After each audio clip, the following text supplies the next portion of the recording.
नमस्कार मित्रों, आज हम बात करेंगे आरती करने के नियम। आरती हम लोग सभी लोग भगवान की आरती करते हैं। पूजा करने के बाद आरती का एक विधान होता है, चाहे हम मंदिर में आरती करें या चाहे घर में आरती करें। अगर हम मंदिर में जाकर आरती करते हैं या घर में आरती करते हैं तो उसके कुछ नियम होते हैं, उस नियम के अनुसार ही हमें आरती करनी चाहिए, अन्यथा उसका प्रतिफल हमें नहीं मिलता।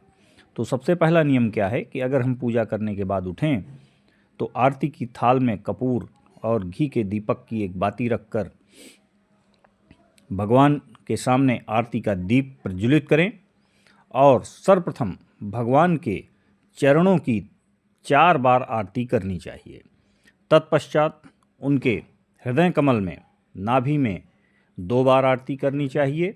उसके बाद भगवान के मुखमंडल की 1 बार आरती करनी चाहिए। ये 3 विधान से जब आरती हो जाएं, उसके बाद भगवान के पूरे आभा मंडल का, पूरे शरीर का 7 बार आरती करने का विधान है। ऐसा शास्त्रों में लिखा हुआ है। इस तरह की आरती करने से ही हमें पूजा का पुण्य फल मिल पाता है।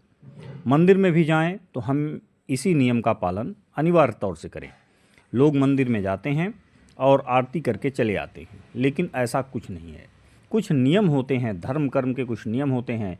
वो नियम अनादिकाल से देवी देवताओं के लिए ऋषि मुनियों द्वारा बनाए गए हैं, जिनका पालन करने के बाद ही हमें कुछ प्रतिफल मिलता है।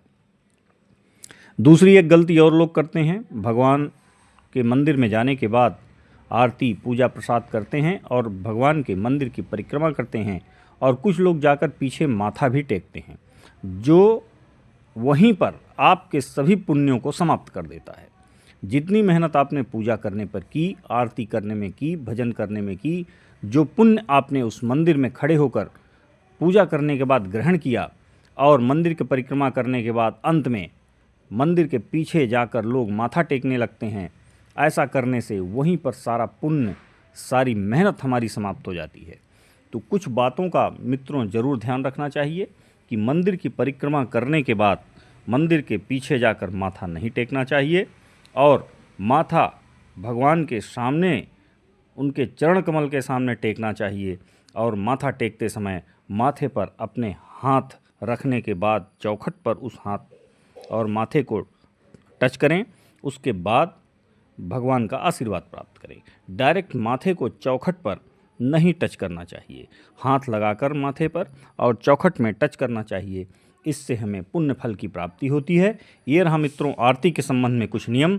इसी तरह की और जानकारी के लिए चैनल को फॉलो करें, लाइक करें और सब्सक्राइब करें। जय माता की।